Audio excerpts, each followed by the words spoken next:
Padre del cielo, venimos delante de ti en esta mañana pidiéndote gracias nuevamente para lo que vamos a hacer ahora. Es muy importante, una gran responsabilidad y una gran pequeñez de nuestra parte, Señor, para lograr tal propósito. Por eso te pedimos que tu Santo Espíritu, que tu gracia poderosa nos ayude en tal tarea en esta mañana y nosotros podamos fielmente y con denuedo exponer tu palabra y también con mucha humildad en nuestros corazones exponernos a ella, Señor, y que ella sea el fundamento de nuestras vidas. Amén.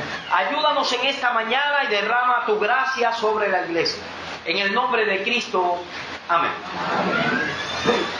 Bien, hermanos, en una fecha que es conmemorativa en nuestra nación, el 10 de octubre de 1868, un hacendado en la región oriental de Cuba, en su hacienda llamada la de Majagua, Carlos Manuel de Céspedes por su nombre, le dio la libertad a sus esclavos y comenzó las guerras de independencia cubanas. Muchos de esos esclavos que en esa mañana fueron liberados sirvieron a la causa cubana y se enrolaron en el Ejército de Liberación. Y este gesto sirvió de ejemplo a muchos que hicieron lo mismo hasta que el 7 de octubre de 1886 se decretó formalmente la abolición de la esclavitud en la isla bajo el reinado nominal de Alfonso XIII, rey de España. Era un reinado nominal porque tenía una regente que era la que en esos momentos de verdad estaba gobernando todo el imperio colonial español. Después que se abole la esclavitud, esto puso fin a 3 siglos de esclavitud de una colonia que se había enriquecido y prosperado bajo ese horrible flagelo humano que es la esclavitud. Ahora, hermanos, muchos de esos esclavos que fueron liberados por Carlos Manuel de Céspedes, como en otros lugares también pasó, no entendieron en su totalidad su nuevo estatus. Ellos habían sido liberados de la esclavitud, ahora eran hombres libres. Algunos continuaban pensando como esclavos, habían estado sirviendo a sus amos toda la vida de manera general y muchas veces de forma humillante, y ahora no sabían hacer otra cosa que ser esclavos. La ley los había eximido, les había abolido de la esclavitud, pero ellos se sentían todavía esclavos. Iban delante de sus amos, su merced, ¿qué usted quiere que yo haga? Y cosas por el estilo. Legalmente eran libres, pero psicológicamente no. Y lamentablemente, hermanos, muchos cristianos se encuentran en una condición similar. Como vimos el domingo pasado, en el mismo instante en que nosotros somos salvados por medio de la fe en la obra redentora de Jesucristo, ocurre un cambio radical en lo que respecta a nuestra relación con el pecado y nuestra relación con Dios. Y ahí quisiéramos, hermanos, que fuéramos al capítulo 3 de Colosenses. Capítulo 3 de Colosenses. Y vamos a leer allí los versículos del 5 hasta el 10.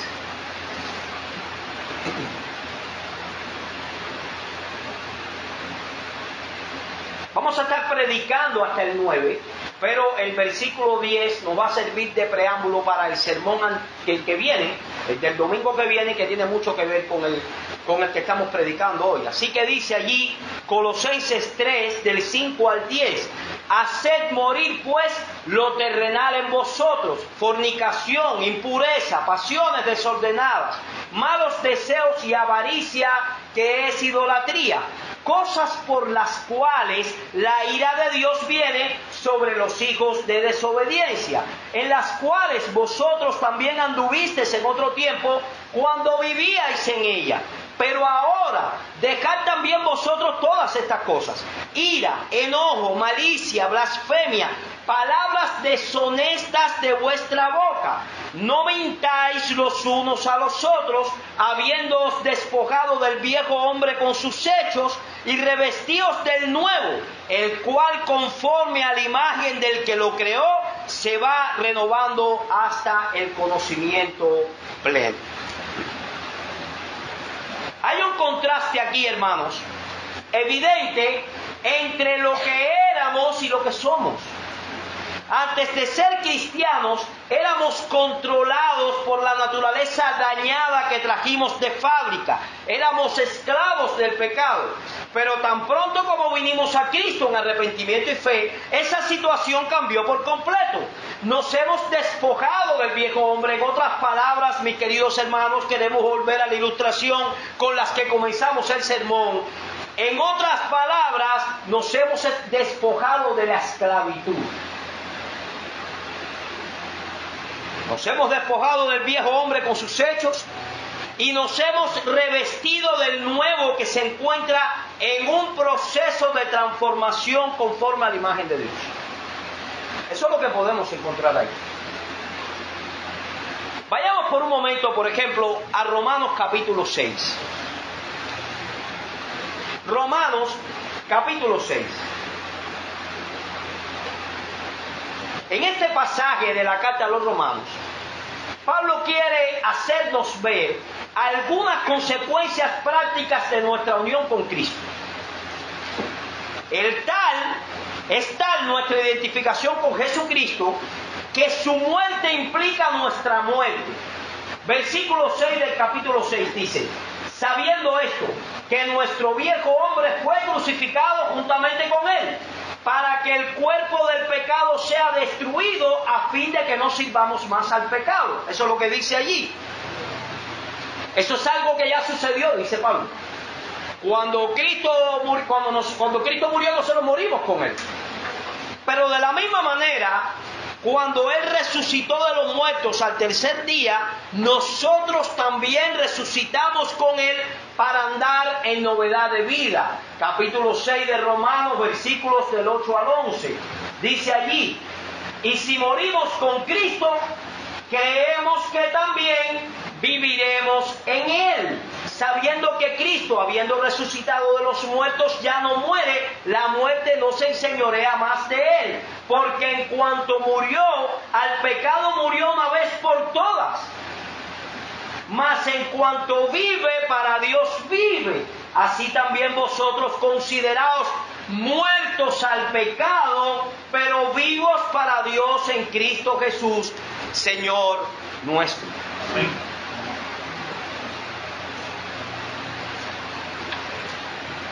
Podríamos parafrasear este texto de la siguiente manera, hermanos. Si ustedes están unidos a un Cristo que murió y resucitó, entonces considérense muertos al pecado y vivos para Dios, porque esa es vuestra realidad ahora.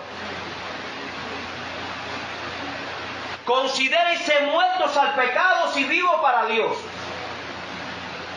Pablo no está hablando aquí de un simulacro. Pretendan que ustedes han muerto al pecado, aunque eso no es así realmente. Él no está hablando aquí de una alegoría, de un simulacro. Lo que Pablo está diciendo en este pasaje es que los creyentes deben recordar continuamente cuál es su condición ahora, para que no sigan pensando como esclavos.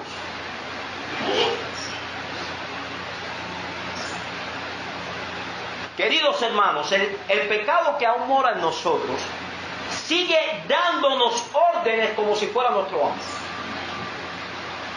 Aquellos esclavos de Carlos Manuel de Céspedes, en los cuales él comienza este proceso que termina en la abolición de la esclavitud, es muy probable que hayan sido libres por una transacción legal. Su dueño dice: ya yo no voy a ser su dueño, ustedes son hombres libres, pero indiscutiblemente es muy probable que le siguiera hablando con autoridad como si fuera su dueño. ¿Verdad? Eso es lo que pasa en nosotros. El pecado deja de ser nuestro Señor, pero nos trata como si siga siendo nuestro Señor. ¿Qué debemos hacer nosotros ante esa realidad? Recordar, hermanos, continuamente que debido a nuestra nueva condición en Cristo, nosotros no estamos obligados a ceder a sus exigencias. Él no es tu amo. Eso es exactamente lo que Pablo nos enseña en el texto de Colosenses 3, que comenzamos a estudiar la semana pasada. Pablo dice allí que nosotros debemos darle muerte al pecado, porque lo cierto es que ahora podemos hacerlo en dependencia del Espíritu de Dios. Ahora, mis hermanos, eso es exactamente todo lo contrario a lo que dicen muchos expertos en la conducta humana en el día de hoy.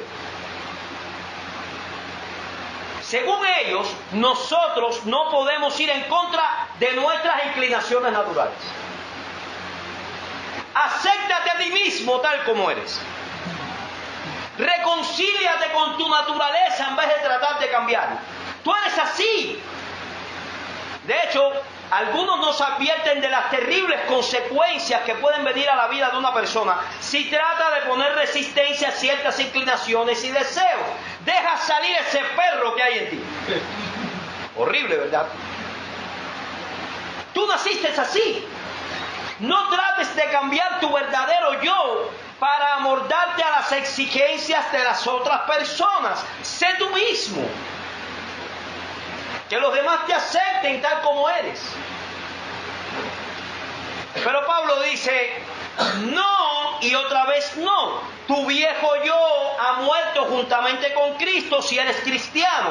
Y por lo tanto, en vez de tratar de ser tú mismo, lo que debes hacer en dependencia del Espíritu de Dios es ser cada vez más como Cristo. Amén. Y lo que quiero que consideremos en esta mañana, hermanos, es cómo tratar con el pecado que todavía mora en nosotros. Con ese invasor que intenta oponerse al proceso de transformación en el que estamos envueltos y arrastrarnos a nuestros hábitos viejos pecaminosos. Es ese invasor que no ha aceptado dejar de ser nuestro amo y una y otra vez nos trata con autoridad. Así que vamos a ver en primer lugar cómo luchar eficazmente contra los pecados de inmoralidad sexual que Pablo menciona en el versículo 5. Así que vayamos allí nuevamente, hermanos. Colosenses 3:5. Dice, haced morir pues lo terrenal en vosotros.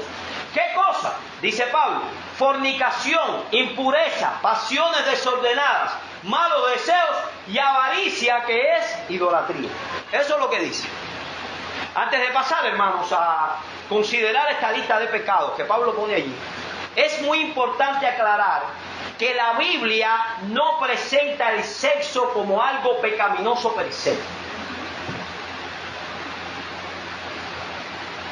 El sexo bíblico es un regalo de Dios al hombre y a la mujer siempre y cuando sea en el contexto de la relación matrimonial. ¿Dónde está eso? Escuchen, hermanos. Honroso sea en todos el matrimonio y el lecho sin mancilla. Y el texto dice, pero a los fornicarios y a los adúlteros, es decir, aquellos que practican el sexo fuera del matrimonio, Dios los va a juzgar. ¿Verdad? ¿No es eso lo que dice el texto? Fuera de la relación de pacto entre un hombre y una mujer, el sexo se convierte en algo ilícito, sumamente dañino y sumamente detestable a los ojos de Dios. Eso es lo que dice el versículo 6 de este texto que estamos leyendo ahora, que estamos predicando. Cosas por las ¿cuáles los pecados que estamos viendo en el versículo 5? Cosas por las cuales la ira de Dios viene sobre los hijos de desobediencia. Eso no quiere decir que un creyente verdadero no pueda cometer cualquiera de estos pecados en un momento dado. Pero hay una diferencia, mi hermano, enorme entre pecar y vivir habitualmente en el pecado. Hay una diferencia enorme. Y por ejemplo, ahí tenemos Gálatas 5 del 19 al 21. Dice allí, y manifiestas son las obras de la carne, que son adulterio, fornicación, inmundicia, lascivia, idolatría, hechicerías, enemistades, pleitos, celos, iras, contiendas, disensiones, herejías, envidias, homicidios y borracheras, orgías y cosas semejantes a estas, acerca de los cuales os amonesto, dice Pablo, como yo os lo he dicho antes, que los que practican, no los que caen en algún momento, sino que los que practican, es decir, que los que lo tienen como estilo de vida, tales cosas no heredarán el reino de Dios. Amén. Así que no estamos diciendo aquí, hermanos, que un creyente no pueda caer en eso alguna que otra vez. Lo que estamos diciendo es que ningún creyente puede practicarlo y seguir siendo creyente. Yo estoy consciente, hermanos, de que hablar de esta palabra, sexo ilícito, en estos días, es tan extraño como decir que en Marte hay vida y que hay edificios, ¿verdad? Porque nuestra sociedad parece estar perdiendo aceleradamente todo parámetro para distinguir lo bueno y lo malo. Hoy en día decir que hay sexo ilícito es como un concepto etéreo y raro que nadie entiende. Pero déjenme decirles algo, hermanos, la moral no se define por consenso. Amén. Es decir, no hacemos una votación para ver si algo es moralmente o bueno o malo, sino que la moral se define por el carácter inmutable de Dios. Amén. La moral es absoluta porque Dios no cambia. Amén. Él sigue pensando exactamente lo mismo que pensaba cuando el Espíritu Santo inspiró al apóstol Pablo a escribir estas palabras en el siglo I, y su mandato a los creyentes sigue vigente tanto en ese tiempo como ahora. Así que eso es algo que nosotros tenemos que tener en cuenta. Cuando Dios habló, habló para siempre. Es transcultural, no se define por los tiempos. Nadie puede votar a ver si es bueno o es malo. Así que, hermanos, comienza el versículo 5 diciendo: haced morir pues lo terrenal en vosotros. A partir de ahora, en esta epístola, vamos a observar muchos imperativos en la carta.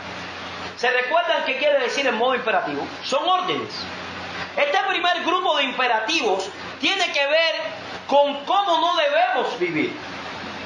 O sea, que tiene que ver con el rechazo o la negación de nuestra antigua manera de vivir, y nos enseña algunas de las ramificaciones prácticas de lo que significa haber muerto con Cristo. La frase quiere decir literalmente: matar los miembros que tenéis sobre la tierra. Eso es lo que quiere decir. Maten los miembros que tienen sobre la tierra. Y usted diría, bueno, qué clase de locura, ¿no? Vamos a quitarnos un miembro. Vamos a matar nuestro cuerpo para que nuestro espíritu pueda ser libre. ¿A qué le suena eso? Eso es teología gnóstica, ¿verdad? Es decir, el cuerpo es malo y el espíritu es bueno.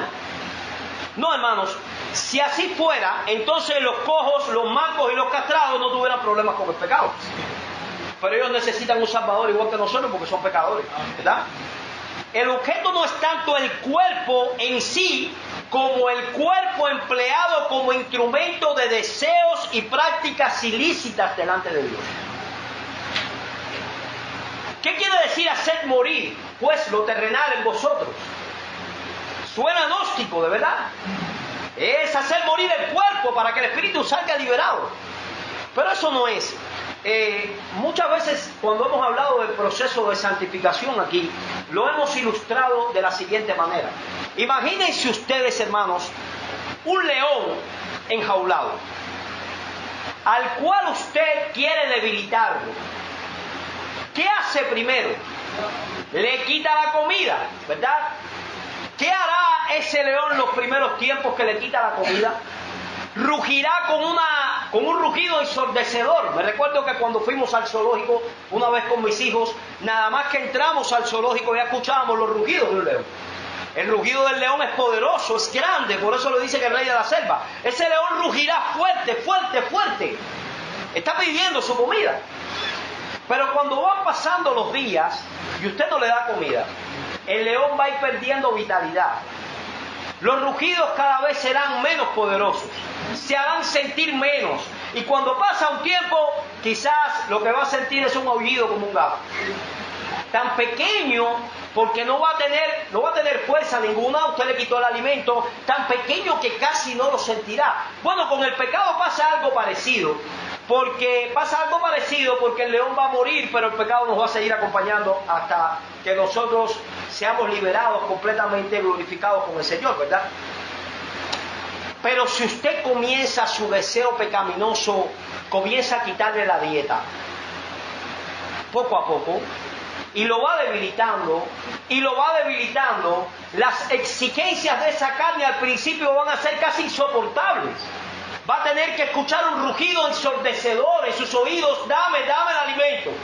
Pero poco a poco, si usted le quita el alimento, es muy probable que ese pecado se vaya empequeñeciendo y empequeñeciendo y empequeñeciendo, y sus reclamos después sean muy débiles para su corazón, de acuerdo a como eran al principio. Claro, hermanos, trate de no alimentarlo de nuevo, porque si no va a coger fuerza. Pablo en la lista de pecados menciona en primer lugar la fornicación. Este es un término que señala cualquier tipo de actividad sexual fuera de los límites del matrimonio. Es la traducción de la palabra griega porneia, de donde viene la palabra pornografía en español. Pero Pablo también no solamente menciona la fornicación, sino que menciona también la impureza, los malos pensamientos y las malas intenciones que anteceden al acto pecaminoso. Todo pecado que el hombre comete se origina en la mente. Es allí donde comienza, con un mal pensamiento que si le damos cabida, es decir, hermanos, volviendo a la ilustración, si usted le pone el alimento, muy pronto se convertirá en una mala intención. Alguien dijo una vez que nadie puede impedir que los pájaros vuelen por encima de su cabeza. Lo que sí puede impedir es que hagan nido en ella. Pues de la misma manera no podemos impedir que nos lleguen pensamientos pecaminosos de forma repentina, pero sí podemos y debemos impedir darles cabida a nuestra mente. Pero Pablo sigue ahondando hasta llegar a la raíz del problema, mencionando también las pasiones desordenadas y los malos deseos que nos inclinan hacia ese tipo de pecado. Es por causa de esas pasiones internas que los estímulos pecaminosos externos pueden ser un verdadero problema para el creyente. Hermanos, quiero hacer un acto aquí y que ustedes me escuchen muy bien. Siéntase parte del grupo. Nadie está exento. Todos los que estamos aquí tenemos que escuchar esto. Nadie está exento. Usted tiene un enemigo implacable en su corazón, que es el pecado, que le habla de manera autoritaria, que quiere seguir siendo su amo, que quiere arrastrarlo hacia lo peor. Dice Santiago 1, versículos 14 y 15, sino que cada uno es tentado, y ahí explica la fisiología de la tentación. Dice, cuando de su propia concupiscencia es atraído y seducido. Entonces, la concupiscencia, después que ha concebido, da luz al pecado, y el pecado, siendo consumado, da luz a la muerte. Como decíamos el domingo pasado, hermanos, el creyente ha sido genuinamente transformado, pero no ha sido completamente librado de la presencia del pecado en su vida. Esos deseos pecaminosos continúan allí y no están como un volcán extinguido dando un humito por dentro o una bomba desactivada. No, hermanos. Santiago dice que es por causa de esas concupiscencias que somos atraídos y seducidos. Hay un libro que tiene un título genial: El enemigo que llevamos dentro. Es un enemigo que llevas dentro, hermano, que está dentro de ti. ¿Qué debemos hacer entonces si queremos luchar eficazmente contra ese invasor en nuestro corazón que no queremos, pero que tampoco podemos extirpar ahora? Bueno, el método divino es muy simple, hermano. Dios da un tratamiento sencillísimo. Huye de ellos. No te permitas a ti mismo colocarte en situaciones que puedan alimentar y despertar esas pasiones pecaminosas que todavía moran en ti. Huye del pecado. Sal corriendo de él. En Efesios 5, versículos del 3 al 12, encontramos allí: pero fornicación y toda inmundicia o avaricia, ni aun se nombra entre vosotros, como conviene a santos, ni palabras deshonestas, ni necedades, ni truhanerías que no convienen, sino antes bien acciones de gracias. Porque sabéis esto, que ningún fornicario o inmundo o avaro que es idólatra tiene herencia en el reino de Cristo y de Dios. Nadie os engañe con palabras vanas, porque por estas cosas viene la ira de Dios sobre los hijos de desobediencia. No seáis pues partícipes con ellos, porque en otro tiempo erais tinieblas. Escuchen, hermanos, están viendo paralelismo entre pasajes.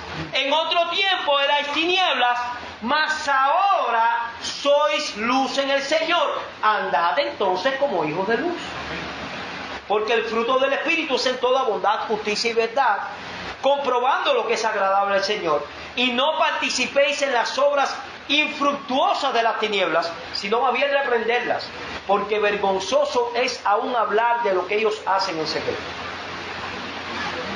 Mira, mis amados hermanos, ¿cuál es la advertencia de Pablo aquí? Manténganse alejados de esos pecados en todas sus formas y manifestaciones. Nuestros corazones pecaminosos son altamente inflamables. Tienes un bidón de gasolina encerrado. Lo único que necesitas es oler el fósforo. Olerlo nada más. Es imposible pasar cerca del fuego sin sufrir algún tipo de consecuencia. Dice en Proverbios 6, 27 al 28, es una pregunta retórica y es una figura tremenda. Dice, ¿tomará el hombre fuego en su seno sin que sus vestidos ardan? En otras palabras, puedes meterte una antorcha debajo de tu ropa sin que pase nada. ¿Andará el hombre sobre brasas sin que sus pies se queden? La respuesta es, por supuesto que no. Nadie es lo suficientemente fuerte como para coquetear con esas cosas y salir ileso. Nadie lo es. El que mucho bate la leche, mi hermano, saca mantequilla. ¿Cuál es el antídoto? Mantente alejado y punto. Huye de la fornicación. Dice Pablo en 1 Corintios 6, 18. Aquí no valen años en la fe. Aquí no vale conocimiento bíblico. Puede ser 2 veces licenciado en teología y máster en divinidad. Aquí solo vale la técnica de José. Sal corriendo, no te acerques, no te pongas ahí. Estas cosas ni aún se nombren, dice Efesios 5. Ni aún se nombren entre nosotros. Por eso es que el Proverbios 5:8, aconsejando a su hijo sobre la mujer seductora. Y eso es tremendo, hermanos, porque Proverbios son los consejos de un padre a su hijo, los consejos inspirados por el Espíritu Santo de un padre a su hijo. Salomón le dice, aleja de ella tu camino y no te acerques a la puerta de su casa. ¿De quién está hablando? De la mujer extraña, de la mujer salamera, de la prostituta, de la adúltera. Con estas cosas no se juega, le dice Salomón. ¿Qué es lo que le está diciendo este padre a su hijo? Ten cuidado, hijo mío, para que no caigas donde no debes caer. Y lamentablemente, hermanos, no son pocos los que han desoído esta advertencia y han cosechado con creces los frutos de su necedad. Y yo me pregunto, mis hermanos, si los cristianos de esta generación estamos tomando en serio estas advertencias. Estamos cuidándonos como debiéramos, por ejemplo, de la influencia que los medios de comunicación ejercen sobre nosotros para llevarnos a ver como normales cosas que Dios ve como una aberración. Por ejemplo, en las películas de Hollywood muy bonitas y esos desnudos de pronto, que casi tienen relaciones ilícitas delante de nosotros en la cámara, no llega a nuestra mente y a nuestro corazón. Eso no es inflamación para tu pecado. O muchas veces podemos ver ya cómo el cine se ha ido comportando de otra manera y vemos 2 homosexuales besándose en medio de la cámara. No hay problema con que tú te pongas a eso, porque la película es muy bonita y tengo que seguir viendo. ¿Eso tú no crees que afecta a tu sentido? Que no llega a tu mente y a tu corazón, que no despierta en ti el enemigo que llevas dentro. Los cristianos no debemos movernos por los criterios del mundo, hermanos, sino por los de Dios. Y los de Dios están clarísimos en las Escrituras. Fornicación y toda inmundicia o avaricia ni aún se nombra entre vosotros, Y dice el texto, como conviene a santos. Te conviene, le conviene al corazón de un santo que eso, dice el hombre, que no te acerques, que no te acerques. David era un hombre conforme al corazón de Dios, eso lo dice la Escritura, pero aún así fue llevado a cometer pecados horribles por no frenar a tiempo la codicia de una mujer que no le pertenecía. En los tiempos en que los reyes deberían estar en la guerra, se queda David en su palacio y se da toda la licencia del mundo de ver a una mujer desnuda. Mira dónde paró. Mira dónde paró. Una pequeña licencia. Y si eso le pasó a David, mi amado hermano, ¿estamos nosotros exentos? ¿Somos mejores que él? Ahora, no olviden lo que decíamos al principio. Estos pecados nos parecen enemigos tan formidables que muchas veces vamos al campo de batalla asumiendo antemano que vamos a ser vencidos. Pero ¿quién puede con eso? Eso no es así. Recuerda lo que dice el Evangelio. Recuerda lo que ya Dios hizo por ti a través de la persona y la obra de Jesucristo para librarte de esa esclavitud. De hecho, hermanos, los creyentes no es que dejan de ser esclavos, es que tienen un amo diferente ahora. Y por tener un amo diferente es que son libres. Porque si el Hijo os libertare, seréis verdaderamente libres. ¿Y cómo entonces nosotros somos esclavos de Jesucristo? Bueno, porque la esclavitud de Jesucristo es libertad. Es libertad a los pecados. Pablo dice aquí que el creyente puede darle muerte a esos pecados, siempre que trate con ellos como lo que ellos son, invasores, enemigos que te quieren destruir y contra los cuales no debemos tener ningún tipo de consideración ni de misericordia.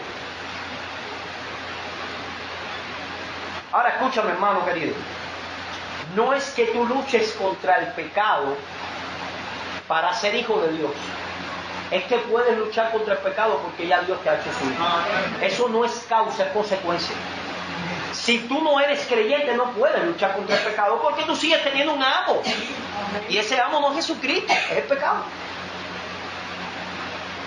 Pero Pablo menciona no solamente los pecados de índole sexual, hermanos, sino que menciona otra lista de pecados que hemos colocado en la categoría de pecados emocionales y que funcionan a la inversa de la lista anterior. En la lista del versículo 5, por ejemplo, los pecados van de sus manifestaciones externas a la raíz que lo produce. Es decir, del pecado como la fornicación a la seducción que tenemos en el corazón. Pero en el versículo 8, la lista va de la raíz a los frutos. Va en dirección inversa. Y vamos a leer el versículo 8 del capítulo 3 para ver esto ahí. Capítulo 3, versículo 8 dice: pero ahora dejad también vosotros todas estas cosas: ira, enojo, malicia, blasfemia, palabras deshonestas de vuestra boca. La palabra ira, ¿por qué decimos eso? La palabra ira señala ese resentimiento interno, esa amargura silenciosa que arde en nuestro corazón cuando nos sentimos agraviados de alguna manera. Cuando ese resentimiento de ira no es tratado adecuadamente, entonces esa ira se convierte en enojo. Y esa palabra señala más bien la explosión de la ira. Por eso decíamos que aquí la lista es inversa, que comienza dentro y sale hacia afuera. Es como un volcán que comienza a arder en el interior, pero que tarde o temprano va a sacar la lava afuera. Cuando el volcán comienza, afuera tú no ves la lava hasta que irrumpe, hermanos, irrumpe. Rompe la tierra y sale ese chorro de lava hacia el exterior. Esa lava es la malicia, que es una mala disposición hacia la otra persona, un deseo de venganza por lo que nos ha hecho y que puede manifestarse de muchas maneras, desde el insulto verbal hasta el daño físico. Ahora bien, está difícil que un creyente llegue al extremo de darle una pateadura a otra persona. Y es quizás por esa razón que Pablo se concentra en las manifestaciones verbales de la ira, como la malicia, la blasfemia y las palabras deshonestas. La palabra blasfemia incluye la idea de injuriar, de insultar, de difamar, mientras que las palabras deshonestas hacen referencia a ese tipo de lenguaje repulsivo que puede llegar incluso a la obscenidad. Y mis hermanos, la Biblia es sumamente clara en cuanto a la malignidad de esos pecados. Mateo 5, del 21 al 22. Oíste que fue dicho a los antiguos: no matarás, y cualquiera que matare será culpable de juicio. Pero yo os digo que cualquiera, dice Cristo, que se enoje contra su hermano será culpable de juicio. Pero no termina ahí. Y cualquiera que le diga necio a su hermano será culpable ante el concilio, y cualquiera que le diga fatuo quedará expuesto al infierno de fuego. Y lo que está diciendo es: cualquiera que lo insulte es culpable. ¿Saben por qué? Porque esa es la manifestación verbal de un pecado que hay dentro del corazón, que es la ira. ¿Puede un creyente airarse sin pecar? Por supuesto que sí, hermano. Pablo dice en este mismo pasaje que los creyentes estamos en un proceso de transformación que tiene a Dios como modelo. Y una de las características de nuestro Dios es que el pecado provoca su ira, como dice en el versículo 6, pero es una ira sin pecado. Partiendo de esa premisa, podemos decir que la ira no es pecaminosa per se, siempre y cuando sea como la ira de Dios, una santa indignación contra el pecado y un anhelo porque se cumpla la justicia. Sin embargo, aunque la ira en sí mismo no es pecaminosa, debido a la presencia del pecado es un sentimiento muy peligroso. Efesios 4, del 26 al 27, dice el texto: airaos, pero no pequéis, no se ponga el sol sobre vuestro enojo, ni deis lugar al diablo. Así que ese texto nos dice que es probable airarse, pero sin pecar. Pero sin pecar. Tres cosas dice Pablo aquí en cuanto al manejo de la ira. En primer lugar, Pablo nos advierte que tengamos cuidado al airarnos, aun cuando la causa inicial haya sido justa, porque fácilmente podemos ser llevados a pecar. Tan pronto caemos en el terreno de la autoconmiseración, de la victimización, pobrecito yo, o la falta de control, o el deseo de venganza, y damos rienda suelta a nuestras pasiones a través de murmuraciones, de chismes, de palabras hirientes y denigrantes, ya hemos traspasado el lindero y hemos pecado contra Dios. Airaos, pero no pequéis. No permitas que esa indignación degenere en rabia y llegue a ser un impulso descontrolado que finalmente haga mucho mal a la persona. Cuando sintamos la agitación del corazón por algo que alguien nos ha hecho, y eso a todo el mundo le pasa a dar, porque la injusticia es parte de este mundo caído, o que pensemos que nos hayan hecho, pongamos el problema de inmediato en perspectiva conforme a la verdad del Evangelio. En primer lugar, mi querido hermano, debemos tener una correcta perspectiva del pecado del ofensor. ¿Saben? El problema de la persona que ofendió no es que me ofendió a mí, sino que pecó contra Dios. Ese es su principal problema. No que me ofendió a mí, sino que pecó contra Dios. En segundo lugar, debemos tener una correcta perspectiva de mi propio pecado. Cuando me siento agraviado, debo recordar quién realmente soy aparte de la gracia de Dios. Mi querido hermano, ¿tú no crees que tú llamas a ira muchas veces a Dios? ¿Cuánto no vivimos alejados del Evangelio, siendo objetos de ira, de la ira santa de Dios, por hacer lo que nosotros queríamos y no lo que Dios ha mandado? ¿Y qué hizo Dios? ¿Te barrió de la faz de la tierra? No, te perdonó. La pregunta que te hago, esa paciencia de Dios no la podemos ejercer con los demás. Un poco de esa paciencia, un poco. En segundo lugar, Pablo nos dice aquí que debemos actuar rápidamente, para que esa agitación del corazón no se degenere en amargura y resentimiento. Airaos, pero no pequéis, no se ponga el sol sobre vuestro enojo.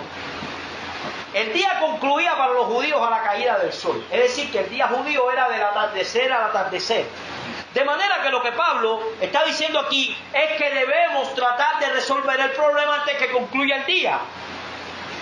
Si está a nuestro alcance resolverlo, Pablo dice, apúrate antes que caiga el sol. Resuelve ese problema. Los problemas que no se resuelven rápidamente te van endureciendo y creando conflictos interpersonales más fuertes en tu corazón. Porque todo lo comenzamos a interpretar a la luz del prejuicio que ya tenemos en el corazón contra esa persona. Por eso alguien decía muy sabiamente que la ira justa, al igual que el maná celestial, cría gusanos cuando se deja para el otro día. Es haciendo estas dos cosas que vamos a poder cumplir la tercera directriz de Pablo en este pasaje: no darle lugar al diablo. Y la imagen que Pablo parece transmitir aquí en el texto es como si ese enemigo de los creyentes, el diablo, estuviera acechando para ver la oportunidad que tiene de encontrar un punto de apoyo donde entrar el pie para hacer una brecha y comenzar a introducir veneno por esa abertura, por ese huequito en el corazón de la persona. Hay muchos corazones que están nadando en ese veneno. Pero que sea el corazón de los impíos, no es nuestro, hermanos. El corazón nuestro le pertenece a Dios. Pero hay un pecado más que Pablo menciona en este pasaje, y es el pecado de mayor indulgencia en la sociedad moderna de hoy. Y vamos a verlo más brevemente. La mentira, versículo 9. Capítulo 3, versículo 9. No mintáis los unos a los otros, habiéndoos despojado del viejo hombre con sus hechos. Eso es lo que dice. ¿Qué cosa es la mentira, hermanos? La mentira es una distorsión de la realidad, hecha con el propósito expreso de engañar, y es un pecado característico de los impíos. La persona no regenerada es mentirosa desde la médula. Mentirosa. Dice en el Salmo 58:3 que los impíos se apartaron desde la matriz, se descarriaron hablando mentiras desde que nacieron. Dice, los impíos desde que nacen vienen mentirosos. El mundo no contempla la verdad como algo absoluto, sino como algo que podemos usar a conveniencia. Y es en ese concepto distorsionado que todos nosotros llegamos al Evangelio. Cuando tú y yo llegamos al Evangelio, también pensábamos así, que la verdad era un instrumento para moldarlo según nuestras necesidades. Pero el nuevo hombre al que pertenecemos tiene a Dios como modelo, y mis queridos hermanos, escuchen bien, Dios es verdad. Sea Dios veraz y todo hombre mentiroso. La verdad está intrínsecamente ligado al ser de Dios, de tal manera que Dios es verdad. Dice el número 23:19 que Dios no es hombre para que mienta. Y en el Salmo 111:7 dice el salmista que la obra de sus manos son verdad y juicio. Fieles son todos sus mandamientos. ¿Saben por qué es tan importante, mis queridos hermanos, que los creyentes seamos veraces? Que no hablemos mentiras. Porque la mentira es la contradicción de todo lo que Dios es. Si tú vives siendo un mentiroso, tú no puedes tener comunión con Dios, porque eso es antagónico a la naturaleza de Dios. La Biblia enseña claramente que es Satanás el que es padre de mentira, y que por medio de ello promueve su reino de muerte. Cuando tú utilizas la mentira una y otra vez, lo único que está haciendo es instrumento del diablo para que él expanda su reino. Así como toda verdad emana de Dios, toda falsedad y mentira emana del diablo. El diablo es mentiroso y homicida, dice el Señor en Juan 8:44. Desde el comienzo de la historia, Satanás ha querido hundir y destruir a la raza humana, tanto física como espiritualmente. Y el arma que ha logrado siempre ha sido la mentira. ¿Se recuerdan cómo comenzó el primer pecado? Distorsionándole la verdad a Eva. Mira, eso es lo que Dios está prohibido. Comer del fruto del árbol. Era eso. Todo lo que él habla, todo lo que promete, todo lo que te promueve es una ilusión, un engaño, y su fin ulterior es destruirte. Lo que te está susurrando el diablo, mi querido amigo que estás aquí, si tú no eres cristiano, todo eso que te susurra en el oído para hacer todo lo que es contrario a la voluntad de Dios, eso es un engaño de Satanás. Es vano porque es hueco. Cuando tú te metes en ese mundo te das cuenta que no tenía ningún cuerpo, que era aire, que te estaba vendiendo una ilusión.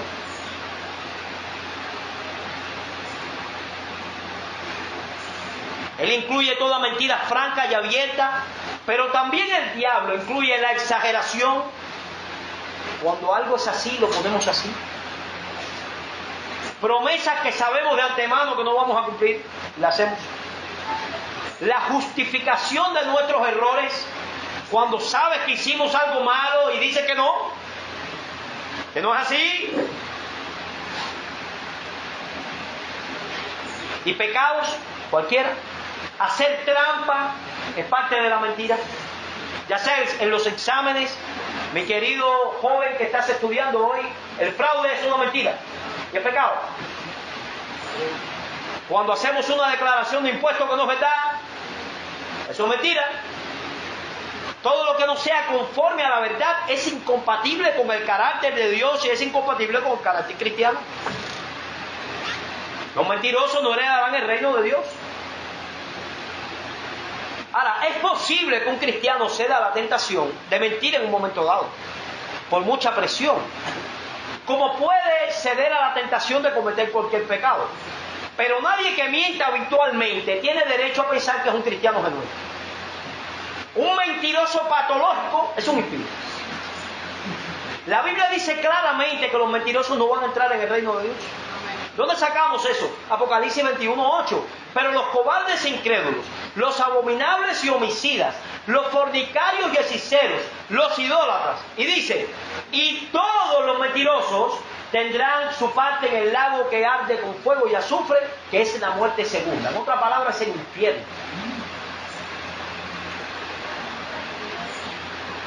Mis hermanos, déjenme hacerle una pregunta. ¿Por qué nos sentimos tan tentados a mentir? ¿Qué es lo que hay detrás de la mentira que es tan tentador? Bueno, hay un comentarista que se llama Sam Storm que menciona al menos 3 cosas en ese sentido. Una de las razones por las que mentimos, dice él, es porque no confiamos en la verdad para obtener lo que queremos. Y ciertamente la verdad puede ser sumamente costosa y dolorosa. Puede costarnos un buen negocio. Puede que nos boten del trabajo, por decir la verdad. Otra de las razones por las cuales mentimos es para ganar el respeto y la admiración de otros. En ese sentido, uno de los combustibles más poderosos de la mentira es el orgullo personal. Mentimos para proteger nuestra imagen de situaciones embarazosas o para cubrir nuestras debilidades o estupideces. Déjame que él no sepa que yo hice tal cosa, porque parecería que cometí una estupidez. Bueno, sí, hermano, eso fue lo que hicimos, cometimos una estupidez. La tercera razón está muy relacionada con la anterior. Mentimos para cubrir nuestro pecado, porque nuestro pecado nos da vergüenza. No queremos que la gente nos vea como lo que somos en realidad, sino como lo que nosotros pretendemos ser. Y a la luz de esa realidad, mi querido hermano, ¿cuál es el tratamiento o el antídoto con el que cuentan los creyentes para vencer ese pecado tan indulgente y terrible que corroe la sociedad completa, que es el de la mentira? Bueno, el mismo antídoto con el que contamos para vencer cualquier otro pecado, mi querido hermano: el Evangelio de Jesucristo. Ven acá, mi hermano. ¿Tú crees que Dios no sabe que tú estás mintiendo? cuenta que algún día tú vas a estar delante de Dios? ¿Tú no crees que Dios existe? ¿Y tú crees que Dios es indulgente? ¿O crees que Dios, tú le puedes pasar las cosas por la nariz y no se la huele? ¿O tú crees que tú puedes engañar a Dios como nos engañan a nosotros?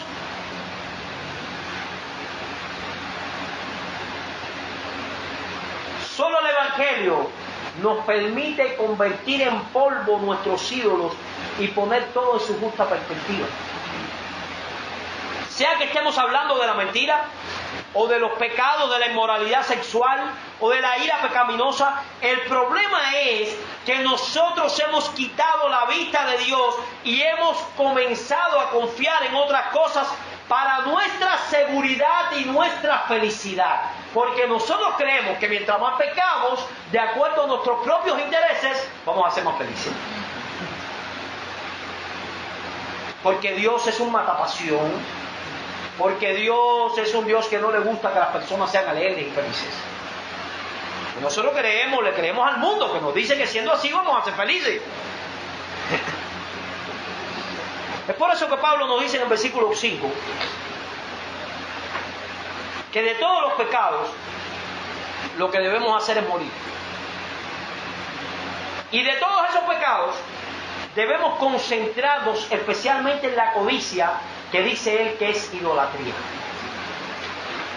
Porque la idolatría, mi querido hermano, la idolatría es el pecado que subyace detrás de todo pecado. Usted sabe qué es lo que pasa cuando usted peca. Que usted escoge la felicidad que le va a dar ese pecado por encima de lo que Dios le puede dar. Y entonces usted se crea su propio Dios. Eso es lo que pasa. Ya sea nuestro trabajo, si miento, puedo quedarme en mi trabajo. Si no miento, es probable que me boten de mi trabajo. Así que déjame mentir esta mentirita piadosa para que ellos se olviden de mí y me dejen tranquilo trabajar en mi trabajo, que es el que me da el dinero y es el que me gusta. Pero ahí usted está haciendo un problema. Está cambiando la gloria de Dios por la gloria de su trabajo. Usted está adquiriendo un Dios diferente de que realmente es. Nuestra reputación, miento para que las personas crean que yo soy otra cosa de la que realmente soy. Nuestros bienes materiales, es decir, voy a mentir para ver y voy a hacer lo que tenga que hacer para tener más cosas, porque eso es lo que me va a dar felicidad y seguridad, no Dios. El sexo ilícito me va a traer mucho placer y entonces yo voy a ser feliz. Nuestros amigos, déjame mentir para que ellos no sepan realmente lo que yo soy, porque todo el entorno que ellos me brindan me da seguridad a mí, y felicidad, lo que sea, hermanos. El punto es que ninguna de esas cosas puede darnos lo que solamente Dios puede dar. Solo cuando vemos a Dios y nos vemos a nosotros mismos a la luz del Evangelio, es que venimos a entender cuán grande es nuestra locura al quitar nuestra vista de Dios para esperar en cualquier otra cosa que no sea Dios. Y se nos muestra una vez más que el Evangelio es contraintuitivo. ¿Qué es lo que quiero decir aquí? En la lógica humana, si tú le dices a un creyente, a una persona, que su salvación depende de su desempeño, de su obediencia a los mandamientos de Dios y de oponerse a todo lo demás, eso va a hacer que se cuide más, ¿verdad? Porque aquello depende de esto. Pero el Evangelio enseña todo lo contrario. Nuestra salvación no depende de nuestra obediencia, sino que depende de la obra perfecta de Cristo en la cruz del Calvario. Y es precisamente descansando en esa gloriosa verdad que los creyentes podemos luchar más eficazmente contra el pecado. Eso es contraintuitivo. Va en contra de la lógica humana. Por eso es que el Evangelio requiere fe.